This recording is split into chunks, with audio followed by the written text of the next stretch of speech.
Alright, kids, don't forget to comment, share, subscribe. Whew, things are getting kind of shaky between Josie and Aaron, so what's going to happen with that, I do not know. And Josie's fawning over Aaron. I forgot the name of his girlfriend, too, so, you know. But yeah, Evelyn is kind of a B word sometimes. Geesh. Chapter 16, but I get it. She's a little angry, and it's like when you're frustrated, you're not going to put it down nicely. Like, oh, can you please back away? And Aaron, you probably should not be telling her that she's pretty if you know she has a crush on you or something. But sometimes guys are oblivious like that. No offense to guy viewers. Hey, guy viewers. Yeah, but if you're... Yeah. Anyway, he seems very, very dedicated to his girlfriend anyway. So, Chapter 16. Work didn't make me feel better. I was still very unsettled after last night with Hale. And any time Aaron and I fought, it was like I lost my equilibrium. The whole planet was off its axis. Adding Josie's ridiculous comments to the mix was like the cherry on top. My head was swarming with other people's words and my own questions, and I was positive the day was going to end up being a waste. You know, Dad said, peeking up from his work. I got distracted early on, too. It gets easier to manage as the group gets smaller. I smiled. Fine, let him think I had a crush. Sorry, Dad. Not at all. Do you need me to cover your work for you today? Take the afternoon off? I straightened my papers. No, that's not happening. I'm perfectly capable. I wasn't doubting you, love. I've already taken so much time away for this. I don't want to neglect my duties. I'm fine. I didn't mean to sound so snippy. I'm fine. I didn't mean to sound so snippy with him. All right. He adjusted his glasses and started reading again. I tried to do the same. What did Aaron mean? It was more than the date that upset me. I knew why I was mad. And since when had I given him a hard time about Camille? Oh, that's his girlfriend, Camille. Sure, I didn't talk to her very much, but that was because we didn't have a lot in common. I didn't dislike the girl. I shook my head, focusing on the papers. It would be fine if you needed to clear your head. It would be fine if you needed to clear your head, Dad offered again. You could go spend some time with one of the select and come back after lunch. Besides, you always want to have something to talk about on the report. I felt a flurry of emotions, trying to figure out how I would discuss exposed. Trying to discuss how exposed I felt after my date with Hale. Or how stunned I felt after my kiss with Kyle. Trying to balance these conflicting emotions. Trying to balance the conflicting feelings around those two moments was dizzying without adding anything else. I went on a date last night, Dad. Isn't that enough? He swallowed as he thought, eventually you need to start alerting us when you have dates. A few pictures from some of us would be good for everyone. And I think you need at least one more date before Friday. Really? Really? I whined. Do something you enjoy. You're treating it like work. That's because it is, I protested with an incredulous laugh. It can be fun, Edlin. Give it a chance. He looked at me over his glasses, almost like he was daring me. Fine, one date. That's all you get. That's all you get, old man, I teased. He chuckled. Old man is right. Dad went back to his papers, satisfied. I sat there,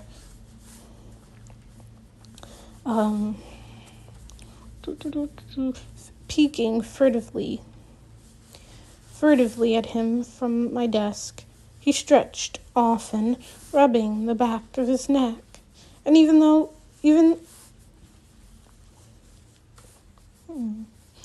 there weren't any urgent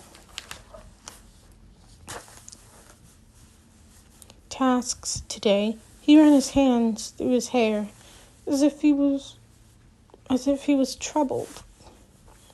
Now that Hale had put it in my head, I was going to be watching him often. I decided to make Baden my next target. Maybe Aunt May knew something, because Baden didn't come and...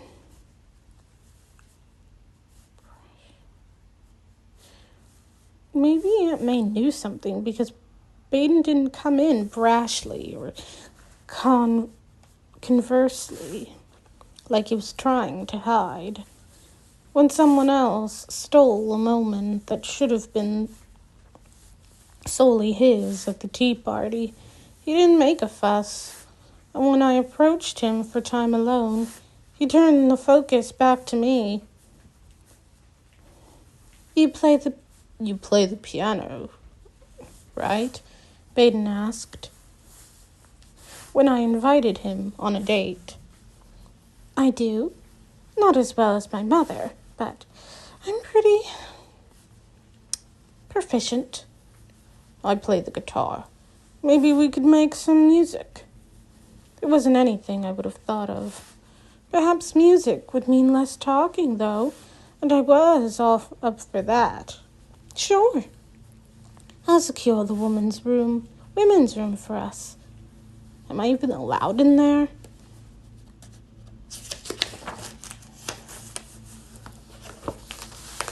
He asked skeptically. When you're with me, yes. And I'll make sure that it's empty. My favorite piano in the palace is there. Do you need a guitar? He smirked. Nah, I brought my own. Baden ran a hand over his cropped hair, seeming very relaxed. I was still attempting to come across as distant and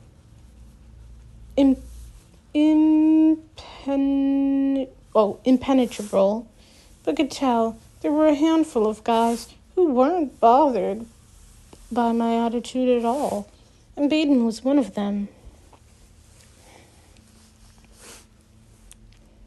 What are the chances of the room being empty now? He asked. I smiled at his enthusiasm. High, actually, but I have work to do. He bent down, his eyes devilish. But don't you always have work to do? I bet you could stay up till 3 a.m. if you had to. True, and it'll all still be there when you get back. I clasped my hands and considered it. I'm really not supposed to... He started chanting slowly. Skip it, skip it, skip it. My lips were pressed together, trying to hide my smile. Really, I ought to tell someone. I was going to have yet another undocumented date. But maybe I deserved one more. Next week, I bargained with myself. After this report, I'll worry about the cameras. Go get your guitar, I said, caving. 2 minutes. He bolted down the hall, and I shook my head. I hoped you wouldn't tell everyone I was an utter pushover. I walked to the women's room, expecting to find it empty. Except for Miss Marley, sitting alone in a corner reading, I was right. Your Highness, she greeted. It was one of those funny things. Plenty of people called me that, but when Mom's friends said it, they might as well have been calling me Pumpkin or Kiddo or Baby. I didn't mind it, but it was always kind of strange. Where's Mom? She closed her book. Migraine. I went to see her and she made me leave. Any sound was excruciating.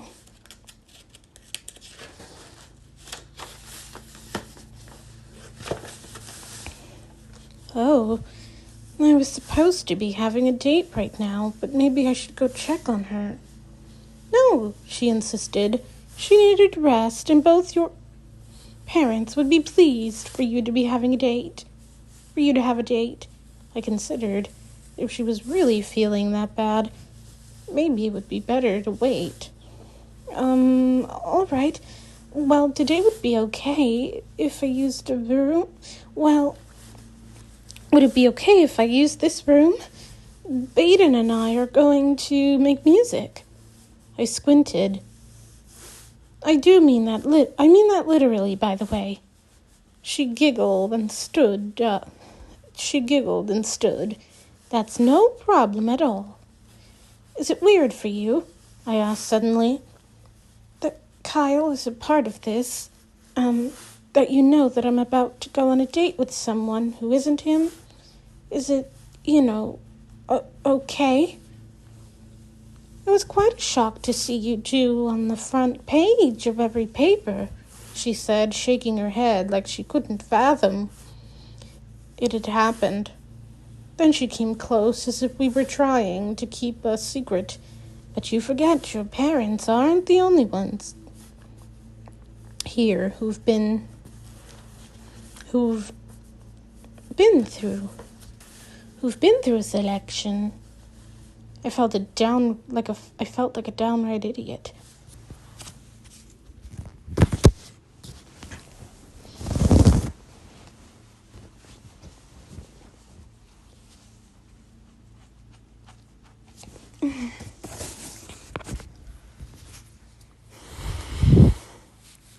Sorry. I felt like a downright idiot. Why hadn't I thought of that? I remember watching your father scramble to find time for everyone, trying to please those around him while searching for someone he'd be a good partner. Searching for someone who would be a good partner. And it's even harder for you because you're bigger than that. You're making history while trying to divert attention. Saying it's tough is an understatement. True, I admitted, my shoulders sagging under the weight of it all. I don't know how you and Kyle ended up, in that position, but I'd be surprised if he made it to the top of your list. All the same, I'm thankful to you. I was taken aback. Why? I haven't done anything. You have, she contradicted. You're giving your parents time, which is very generous of you. But you're giving me time too. I'm not sure how much longer I can keep him here. A knock came at the door. I turned. That's Baden. She placed a hand on my shoulder.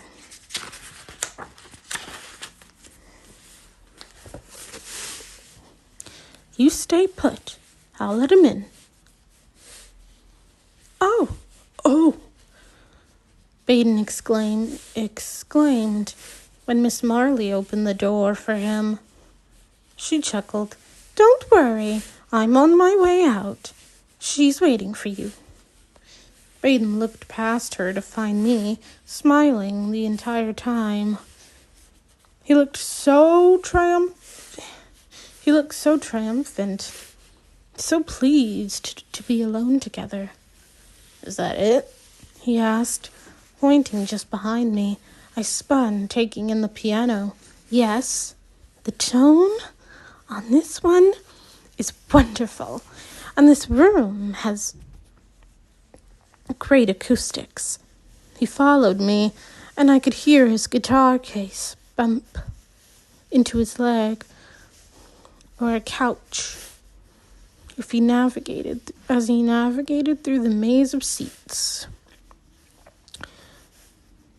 Without asking, he found an armchair and pulled it up beside the piano.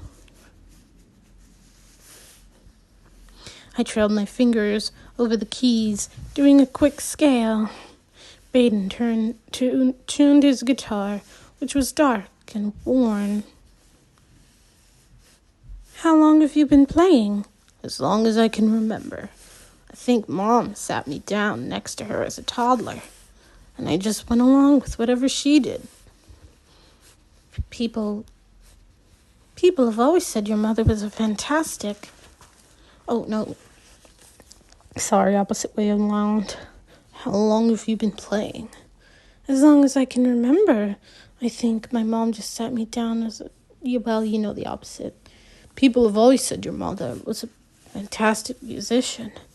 I think I heard her play on TV once, for a Christmas program or something. She always plays a lot at Christmas time. Her favorite time of year." He guessed.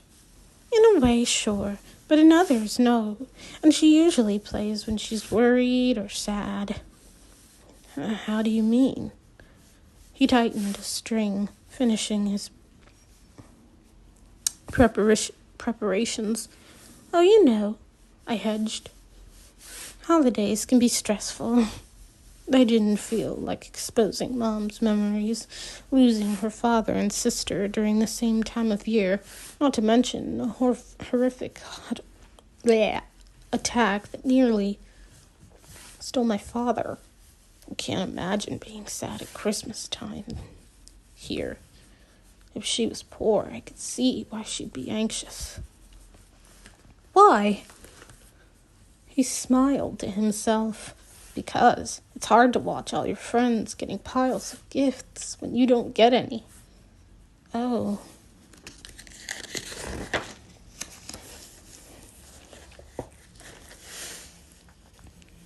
He took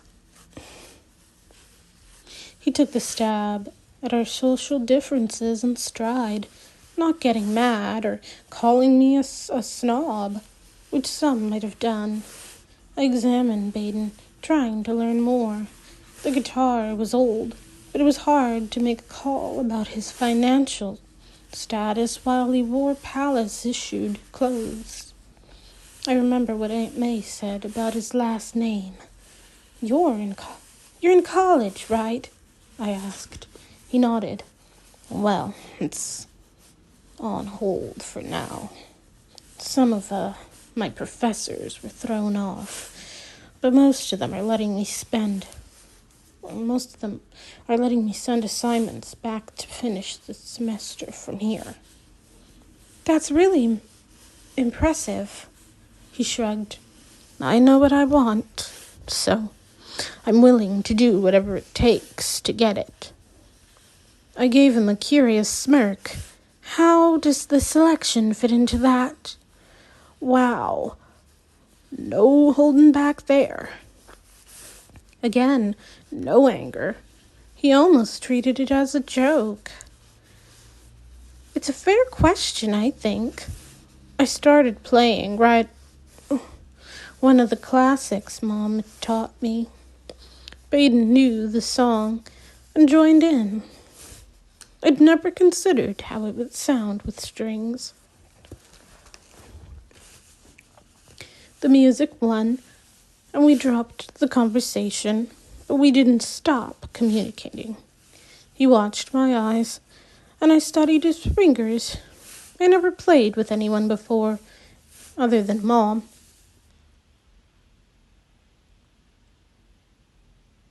And I was engaged in a way I didn't know I could be.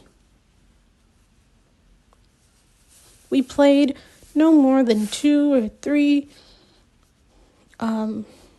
we played with no more than 2 or 3 missteps across the entire song. Baden was beaming as we finished. I only know a handful of classics, some Beethoven and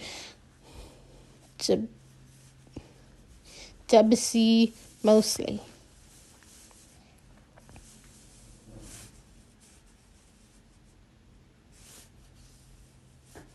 You're so talented. I've never imagined songs like that on a guitar. Thanks. He was only the slightest bit bashful. To answer your question, I am here because I want to get married. I haven't dated much, but when this opportunity came up, I thought it might be worth a try. Well, am I in love with you? Well, not today. I'd like to know if I could be, though. Something about his tone made me trust that he was being completely transparent. He was trying to find a mate, and I was someone he would never have met if he hadn't put his name in for drawing. I'd like to make you a promise if that's okay, he offered. What kind of promise?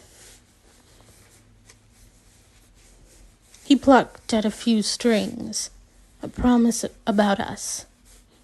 If you're vowing to give me your unwavering devotion, it's still too soon. Baden shook his head. No, that's not in my plan. Okay, then. I'm listening.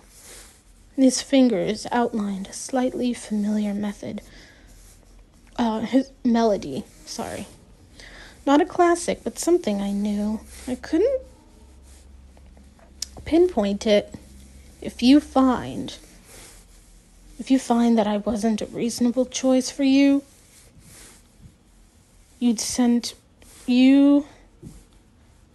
If you find that I wasn't a reasonable choice for you, send me home so you can focus on your other options. You'd send me home so you can focus on your other options. And what I want to promise you is this. If I can tell that you're not the right one for me, I'll tell you. I don't want either of us to waste our time. I nodded. I do appreciate that. I'd appreciate that. Good, he said smartly. Then began bellowing. Well, she walks up in the room with that smile. Smile, and those legs that go on for a mile. Eyes searching the room for a little fun. I laughed, finally recognizing the tune he was playing. It was a Choosing Yesterday song that I sang in the bath more often than I cared to admit. I can't look away from her face, until she started dancing to that bass. I can't help it. That girl is number one. I joined in on the piano, giggling a little too hard to get all of the right notes for the chorus. But we both sang along, botching up the melody and having too much fun to care. Oh, she can't be more than 17. She's all grown up, if you know what I mean. She's the prettiest thing I've ever seen, yeah. She's my... Bam, bam. She's my queen.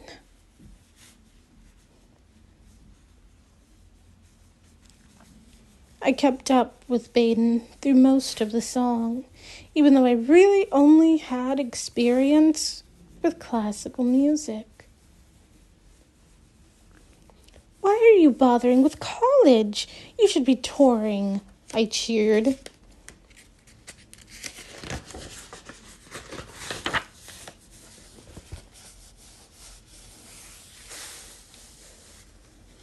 That's my backup plan if the Prince thing doesn't pay out. He was so candid, so real. Thanks for playing hooky for me. Thanks for playing hooky for me. No problem. I should get back to work, though.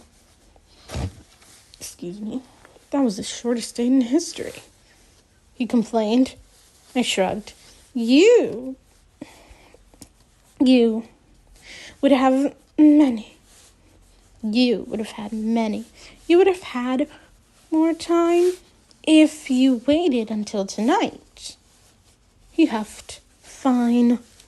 Lesson learned. I pulled the cover back over the keys as he placed his guitar in its case. You should take that to the others. You should take that to the others, I said. I bet they'd get a kick out of trying to play. What, my guitar? No. This is my baby. I watched as he gently petted the shabby case. If someone broke this, I'd be devastated. My dad got it for me, and it was hard enough. I try to take good care of it. I'm like that with my tiaras. Baden laughed outright at me. What? He took his time, covering his eyes and shaking his head. Tiaras, he said. You really are a princess, huh? Did you think the last 18 years were a clever trick? I like that, you know? That you protect your tiaras like I do my guitar. I like that that's your thing. I pushed the door open, leading us into the hallway. Good, because they're beautiful. He smiled. Thanks for spending time with me. Thank you. It was a pleasure. There was a pause. So, do we shake or hug or what? You may kiss my hand, I replied, extending an arm. He took it. Until next time. Baden kissed me quickly, bowed, and headed toward his room. I walked away, thinking of how Aunt May would say she told me so as soon as I saw her again. I knew I'd be the focal point of the report. Typically, I didn't mind giving speeches or updates, but tonight was going to be different.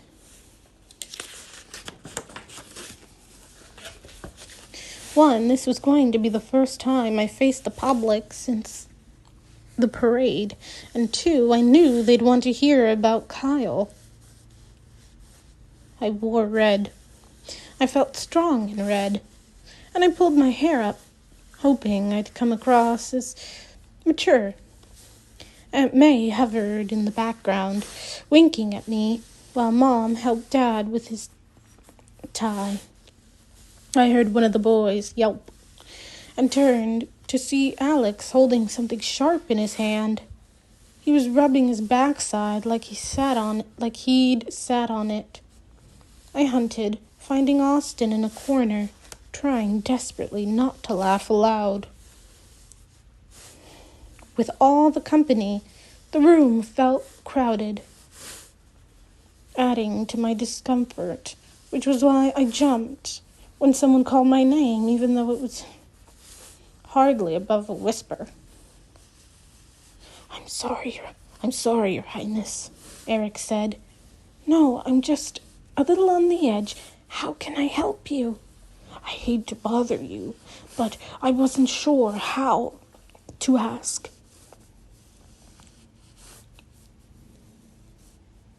Where is it most convenient for me to sit so I can translate for Henry? I shook my head. How rude. I didn't even think about that. Here, follow me. I escorted Eric to the stage manager. We placed Henry in the back row of the stadium-style stairs. Eric was given a seat behind him that was low enough so that he wouldn't be seen, but close enough that Henry would be able to hear him. I stayed by them until they were settled.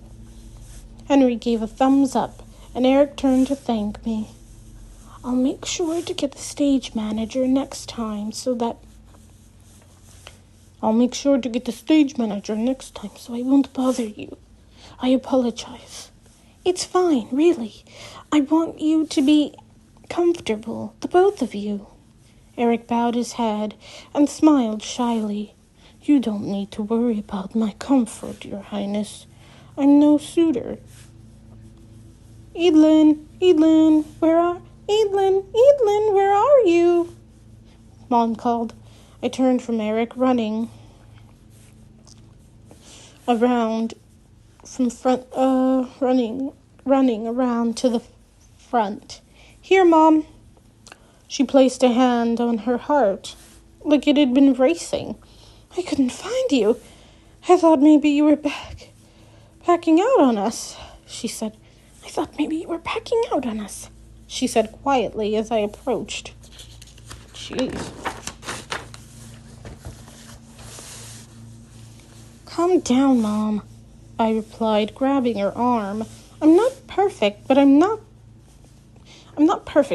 coward. Tonight's report entered around the women. Mom gave an update on the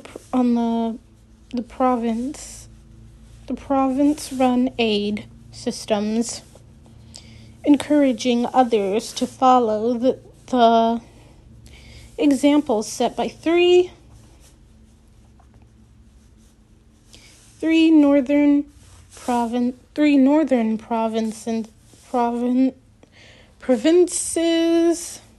that were helping the homeless by donating food, as well as free classes on the topics like managing finances and interviewing skills. Lady Bryce. Okay, there we go. Lady Bryce spoke about a drilling proposal that would affect a large chunk of central Ilia. I have to figure out how you pronounce that. It would benefit the country as a whole, but those 6 provinces would also have to approve it by a vote first. And then, of course, all eyes went to the boys. Gabriel stepped onto the stage, looking as dashing as ever, and I could see a bit of a spring in his step. This was the 5th selection Ilya had witnessed, and he had overseen 3 of them. We all knew he'd find a replacement once this was over, but he seemed so pleased that this would be his final role for the royal family. His final role. Yeah. Of course, ladies and gentlemen, We will be dedicating a lot of airtime to the charming young men of the selection. For now, how about we say hello to a few of them? How about we say hello to a few of them? Gabriel strode across the floor, looking for someone in particular. I wondered if he was having as hard a time memorizing their names as I was. Sir Harrison, he began, stopping in front of a sweet-faced boy with dirty blonde hair and dimples. A pleasure, Harrison greeted. How are you enjoying the palace? He beamed. It's beautiful here. I've always wanted to come up to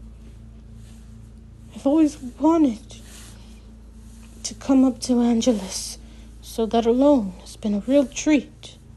Any challenges so far? Gabriel prodded. Harrison shrugged. I was worried that it would be all-out fistfights from dawn till dusk with the princess on the line, he said, gesturing over to me. I instantly arranged a smile on my face, knowing a camera would zoom in on me at any second. But the other boys have been great. Gabriel slid the microphone to the boy next to him. What about you? What about you? And can you remind us of your name? It's Fox. Fox Wesley, he answered. Fox had a bit of a tan, but unlike me, I could see that he wasn't born with it. He must spend a lot of time outside. Honestly, and I hope I'm not alone here. So far, the biggest challenge is meal times. They set out at least a dozen forks for each of us. A few people chuckled, and Gabriel nodded. You have to wonder where we can possibly store so much cutlery. You have to wonder where we store so much cutlery. It's crazy, mumbled the boy behind Fox. Oh, Sir Ivan. Oh, Sir Ivan, yes? Gabriel stretched to put the mic in front of him. Yes, sir. Happy to meet you. And you as well. How are you managing at the meal times? Ivan held both hands in front of him, as if this was so serious. My current approach is using one fork for each bite. It makes the pile of them in the middle of the table so much better to manage. It's working so far. The room laughed even more at Ivan's ridiculous answer, and Gabriel stepped away from the group, turning to the cameras. Clearly, we have an extremely entertaining pool of candidates here. So why wouldn't we take a moment to speak with the young lady who somehow has to narrow it down to only one? Ladies and gentlemen, Her Royal Highness, Princess Edelyn Shreve. Go get him, Aaron whispered, as I pushed myself out of my seat and crossed the floor, embracing dear, Gabriel. Always nice to see you, Your Highness, he said, as I sat in the chair opposite him. Center stage. And you, Gabriel? So here we are, 1 week into the first ever female-led selection. How would you say it's going? I gave an awkward winning smile. I think it's going well. Of course, I still have work to do each day, so we're off to a slow start. Gabriel glanced back over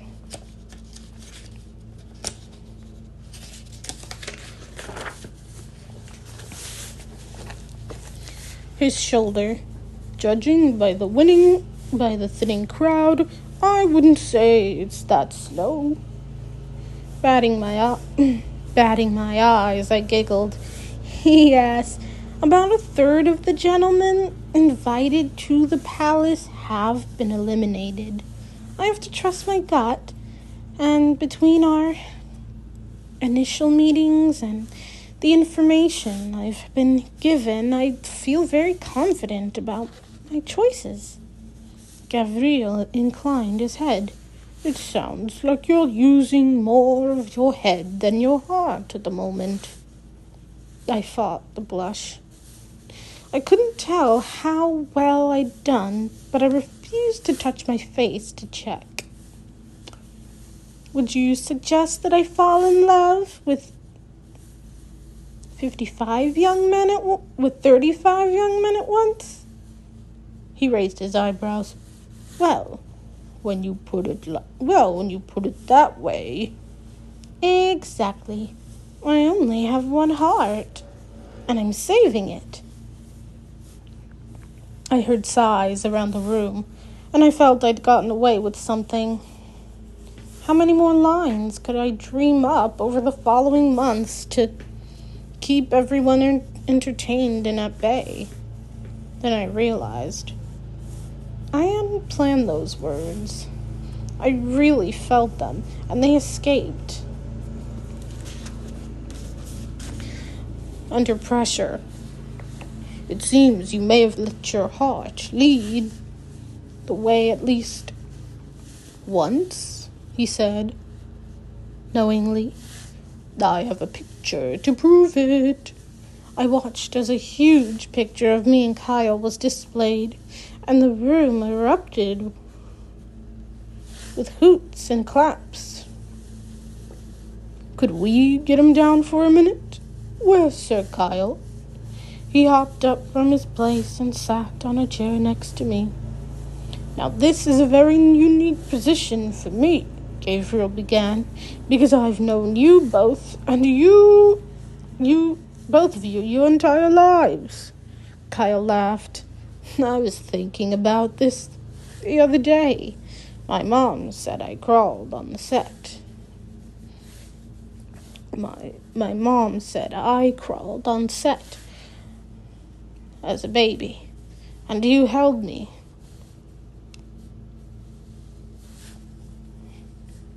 For the closing, you held me for the closing of the report. Gabriel's eyes widened. That's true. I'd forgotten all about that.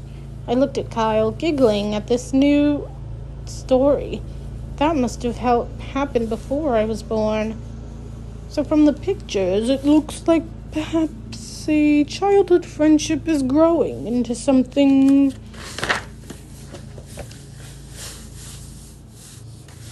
more. Kyle stared at me and I shook my head. No way was I going first on this. He finally caved. Honestly, I don't think either of us ever thought about the other as a possibility until we were offered to. Our families laughed boisterously. Although if he had gotten a haircut years ago, I might have considered it, I teased. Gabriel shook his head at us. Everyone's dying to know. How was this infamous kiss? I knew it was coming, but I was mortified. This was much worse than I imagined it would be, having my private life on display. Mercilessly, Kyle addressed it. I think I can speak for both of us when I say it was a surprise. And while it was special, I don't think we're going to put too much stock into it. I mean, I've been spending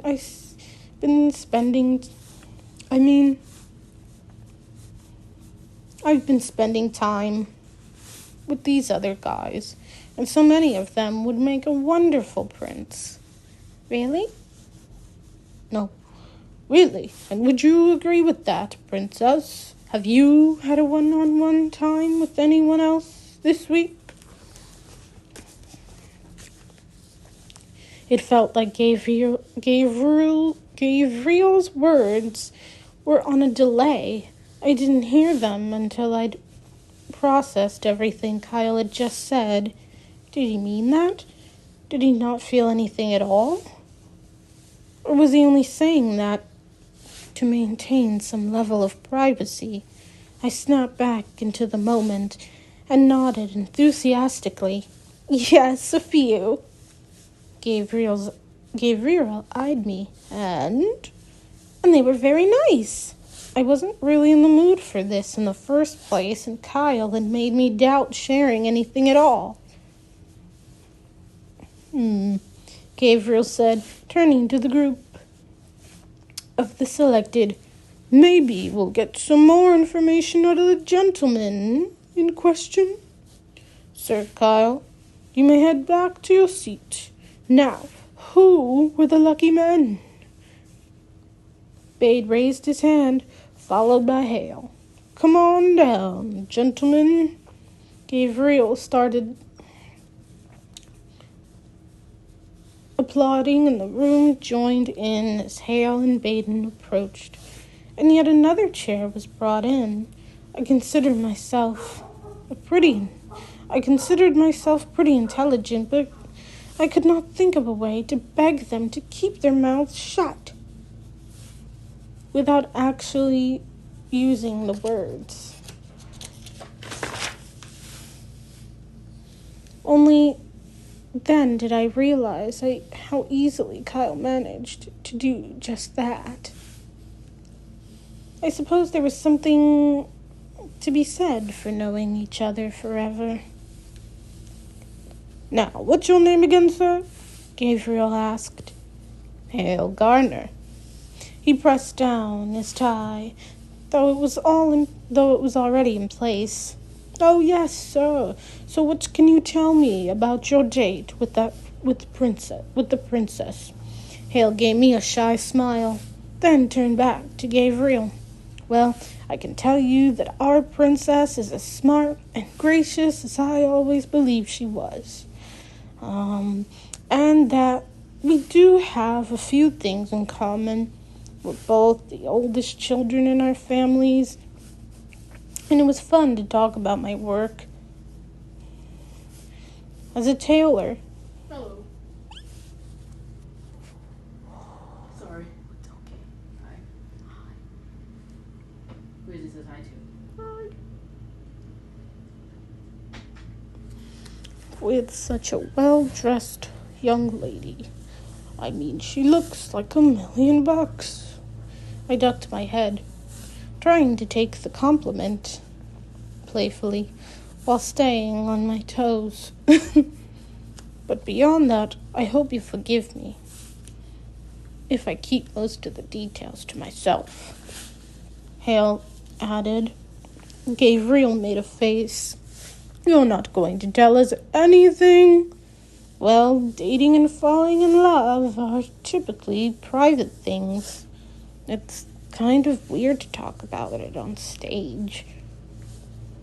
It's kind of weird to talk about it at this stage. Perhaps we'll get more out of the next gentleman, Gabriel said, impishly.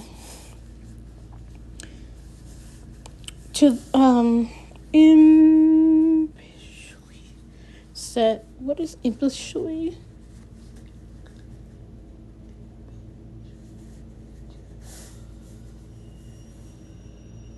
Impishly to the cameras. Remind us of your name again. Baden Trains. And what did you and the princess do? We played music.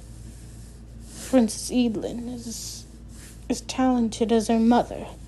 I heard Mom's "aw" in the background, and she's a lovely dancer, even when she's sitting down. Just so everyone knows, the princess is very up-to-date on current music. Baden laughed, and a few people joined in, and Gabriel pressed, and I kissed her hand. And I'm hoping for more kisses in the future. I wanted to die. For some reason, Bade's requesting for a kiss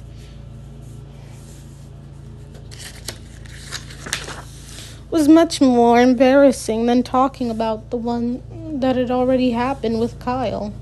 The room made encouraging noises again, and I could see Gabriel was trying to milk this. Unfortunately for him, there really wasn't any more juicy details. Kyle was the only one with anything remotely shocking to share, and that had already happened and been soaked up. You look so disappointed, Gabriel, I remarked quickly. He made a little pout. I'm simply excited for you, Your Highness, and want to know everything that's happening. And if we could ask our millions of viewers, I'm sure they'd agree. Well, don't worry. You and all of Ilya will be happy to know that tomorrow I will be hosting a small party for the selected and members of the palace household. Cameras will be there for the entire event, so everyone will get to peek inside the selected process. The room burst into applause again. I could see Josie practically floating out of her chair. She was so excited. Gabriel sent Hale and Baden back to the seats with the others before launching into questions again. What kind of party can we expect tomorrow, Your Highness? We'll be out in the gardens, enjoying the sun and the plant and spending time getting to know one another. That sounds like a wonderful plan. Very relaxing. Well, it will be, except for one tiny detail, I added, pinching my fingers in the air. And what is that? After the party, there will be an elimination. Murmurs filled the room, and I knew, regardless of how the public felt about me, meeting the boys tonight would make them curious about who stayed and who left. I continued, hushing the crowd with my words. It could be one person or it could be 3. I don't know. So, gentlemen, I said, turning back to the selected, come prepared. I can't wait to see how this all turns out, and I'm positive it will be a wonderful event. Now, one final question before we call it a night. I sat up taller. Go for it. What are you looking for in a husband? What was I looking for? My independence. Peace. Freedom. A happiness I thought I had until Aaron questioned it. I shrugged. I'm not sure anyone knows what they're looking for until they find it.